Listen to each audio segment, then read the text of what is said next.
और दोस्तों क्या आप जानते हैं हमारे शरीर का हेल्थ का राजा किसे कहा जाता है? दोस्तों हमारे शरीर का हेल्थ का राजा है जठराग्नि, डाइजेस्टिव फायर कह सकते हैं, डाइजेस्टिव इंजाइम कह सकते हैं, पाचन शक्ति कह सकते हैं। अगर हमारा पाचन तंत्र स्ट्रांग है तो दोस्तों हम लगभग बीमारियों से मुक्त रहते हैं। दोस्तों जब पाचन तंत्र स्ट्रांग होता है तो जो कुछ भी हम खाते पीते हैं वो सही तरीके से डाइजेस्ट हो जाता है, जिसके कारण हमारी इम्यूनिटी स्ट्रांग होती है। हमारे शरीर को सभी पोषक तत्व सही से मिलते हैं और हमारे शरीर में जो 5 धातुएं पाई जाती हैं, 5 धातुएं पाई जाती है वो सही से काम करती है। दोस्तों आज के वीडियो में हम जानेंगे कौन सी औषधियाँ और नुस्खे हैं जो डाइजेस्टिव फायर को प्रज्वलित करके बाकी अग्नियों को संतुलित करते हैं, और ये भी जानेंगे डाइजेस्टिव फायर और अग्नि तत्वों का क्या संबंध है। इससे संबंधित सारी जानकारी शेयर करने वाले हैं। दोस्तों ये जानकारी आपको बहुत हेल्पफुल होगी अगर आपने वीडियो सही से पूरा ध्यान से सुन लिया और दोस्तों इससे संबंधित जो जानकारी है उसे आप फॉलो करते हैं तो आप हमेशा स्वस्थ और निरोग रहते हैं।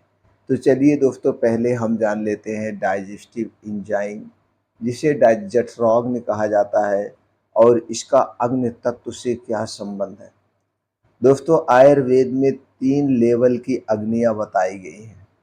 3 लेवल की अग्नि बताई गई है। पहले है जठराग्नि, जिसे आप डाइजेस्टिव फायर कह सकते हैं या पाचक एंजाइम कह सकते हैं। इसका क्या काम होता है? दोस्तों इसका काम है पेट में खाना को हजम करना। अगर आपका खाना सही से पचता है तो आपके शरीर को शक्ति मिलती है। दूसरा है दोस्तों वो है धात्वाग्नि यानी टिश्यू फायर। दोस्तों जो कुछ भी हम खाते हैं उसको पोषण रस, रक्त, मांस, मेद, अस्थि, मज्जा और शुक्र धातु में बदलने की शक्ति होती है धात्वाग्नि में। तीसरी अग्नि जो पाई जाती है हमारे शरीर में वो है भूताग्नि यानी एलिमेंट फायर। एलिमेंटल फायर का काम है ये 5 महाभूत जैसे पृथ्वी, जल, अग्नि, वायु, आकाश के गुणों को शरीर में दोस्तों आत्मसात करने वाली शक्ति को क्या कहते हैं? भूताग्नि कहते हैं। तो आपने दोस्तों देखा ये 3 प्रकार की अग्नियां हमारे शरीर में पाई जाती हैं, और इनका डाइजेस्टिव फायर से संबंध क्या है, ये हमें कैसे स्वस्थ रखती हैं और हर एक अग्नि का क्या क्या काम है। जब जठराग्नि मजबूत रहती है तभी बाकी दोनों अग्नियों भी सही ढंग से काम करती है। इसलिए अपने जठराग्नि को स्ट्रांग बनाइए। तो आज के वीडियो में दोस्तों हमें जानने वाले हैं जठराग्नि को स्ट्रांग बनाने वाली कौन कौन सी जड़ी बूटियां हैं, और जठराग्नि को कमजोर करने वाली कौन कौन सी आदतें हैं, कौन कौन सी खाने पीने की चीजें हैं। तो सबसे पहले दोस्तों हम प्रकाश डालते हैं जठराग्नि को बढ़ाने वाली औषधियों के बारे में। दोस्तों जठराग्नि को बढ़ाने वाली औषधि की हम बात करें तो सबसे अच्छा जो माना जाता है अजवाइन और सेंधा नमक। दोस्तों अजवाइन में थायमोल नामक तत्व होता है जो कार्नेटिक और डाइजेस्टिव एजेंट का काम करता है। भोजन के बाद अगर हम इसे लेते हैं तो गैस, मंदाग्नि से हम दूर रहते हैं। तो सीधे सा इसका पाउडर आप घर पे बना सकते हैं। आप 50 ग्राम अजवाइन लीजिए, इसे तावे पे भून लीजिए। भूनने के बाद इसी में दोस्तों आप 10 से 15 ग्राम सेंधा नमक डाल करके पाउडर बना के इसे रख दीजिए। अब इसी में से आधा चम्मच, 1 चम्मच का चौथाई भाग भी ले सकते हैं, या दोस्तों 1 ग्राम आपको लेना है, 1 से 1.5 ग्राम। खाना खाने के बाद ऐसे ले करके थोड़ा सा गुनगुना पानी पी लेंगे तो आपको भूख बढ़ेगी, गैस एसिडिटी को दूर करेगी। दूसरी जो जठराग्नि को बढ़ाती है वो है दोस्तों तिरकटू। तिरकटू चूर्ण किसी भी कंपनी का ले सकते हैं, मार्केट में मिलता है। तिरकटू चूर्ण दोस्तों 3 चीज़ों से बनाया जाता है, सौंठ, काली मिर्च और पीपली। काली मिर्च और पीपली का सक्रिय कंपाउंड डाइजेस्टिव एंजाइम को एक्टिव करता है और मेटाबॉलिज्म को तेज करता है, जिससे आपका पाचन तंत्र स्ट्रांग रहता है। जो कुछ भी आप खाते पीते हैं सही ढंग से डाइजेस्ट होता है। अगली चीज़ है जो आपके किचन में है, वो है दोस्तों हींग। हींग आंतों के स्पैज्म और गैस को कम करके अग्नि को प्रज्वलित करती है। तो दोस्तों आपके किचन में हींग होगी, आप हींग का प्रयोग कर सकते हैं। अगली चीज़ है जो किचन में पाया जाता है वो है लहसुन। दोस्तों लहसुन डाइजेस्टिव एंजाइम स्पुटुलेट करता है और मेटाबॉलिक रेट को सुधारता है। ठंडे प्रकृति वाले लोगों के लिए लहसुन अग्नि को प्रज्वलित करने वाला एक अमृत अमृत आपके किचन में रखा हुआ चीज़ है दोस्तों, जिसे आप प्रयोग कर सकते हैं। अगली चीज़ है हरीत की।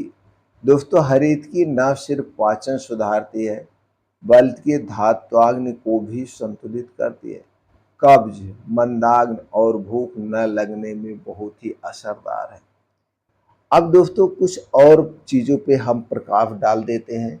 जैसे दोस्तों जब हमारी जठराग्नि तेज होती है तो धातु अग्नियां सही तरह से पोषण को अवशोषित करती हैं। भूताग्नि से 5 तत्वों का संतुलन बनता है। परिणाम क्या होता है, इस शरीर में ओज, तेज और रोग प्रतिरोधक शक्ति को बढ़ाते हैं।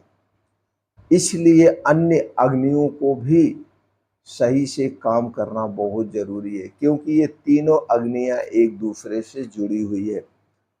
अब दोस्तों हम जानते हैं धात्वाग्नि को, यानी धात्वाग्नि हो गया आपकी जो ये तीनों अग्नियां हैं, इसके साथ साथ मेन जो आपकी अग्नि है वो है जठराग्नि। जठराग्नि को वीक कौन कौन सी चीज़ें बनाती है। दोस्तों घर से बाहर की तली भुनी जितनी भी चीज़ें हैं ये हमारी जठराग्नि को स्लो करती हैं। ठंडा पेय पदार्थ चाहे ठंडा पानी हुआ, कोल्ड ड्रिंक हुआ, सॉफ्ट ड्रिंक हुआ, शराब हुआ, ये सारी चीज़ें जठराग्नि को स्लो करती हैं। इसके अलावा चीनी, मैदा, रिफाइन किए गए तेल में बनी हुई जितनी भी चीज़ें हैं, ये सारी चीज़ें हमारी जठराग्नि को स्लो करती है। 3 चीज़ों से हमें दूरी रखना होगा और इसके बाद हमें कुछ लाइफ स्टाइल अपनानी होगी, यानी अपने लाइफ स्टाइल में बदलाव करना होगा। अगर आप चाय कॉफ़ी पीते हैं तो आप अपनी सुबह की शुरुआत अदरक पानी से कर सकते हैं। भोजन हमेशा दोस्तों हमें नियमित समय पे सही मात्रा में सही तरीके से करना चाहिए। खास करके हमें रात के समय पर विशेष ध्यान देना चाहिए। रात के समय में रात का खाना सबसे हल्का सुपाच्य होना चाहिए। रात के खाने में तली भुनी चीज़ें नहीं होनी चाहिए, गरिष्ठ भोजन नहीं होना चाहिए। रात का खाना हमेशा चाहे गर्मी हो, चाहे ठंडी हो, चाहे बारिश हो, सूर्य डूबने के पहले खाने का प्रयास करें। सूर्य डूबने के बाद खाने के नाम पे कुछ भी ना खाएं। पीने के तौर पे सिर्फ हम पानी पी सकते हैं। खाना हमेशा ताज़ा खाना चाहिए और ज़मीन पे अलती-पलती मार के खाना चाहिए। खाने को हमेशा 32 बार चबा-चबा के खाना चाहिए और दोस्तों भर पेट नहीं खाना चाहिए। भोजन के बाद आप वज्रासन कर सकते हैं, टहल सकते हैं, जिससे जठराग्नि सक्रिय रहती है। दोस्तों अग्नि है तो जीवन है, अग्नि मंद है तो रोग प्रचंड होता है। इसलिए इस बात को हमेशा ध्यान में रखें।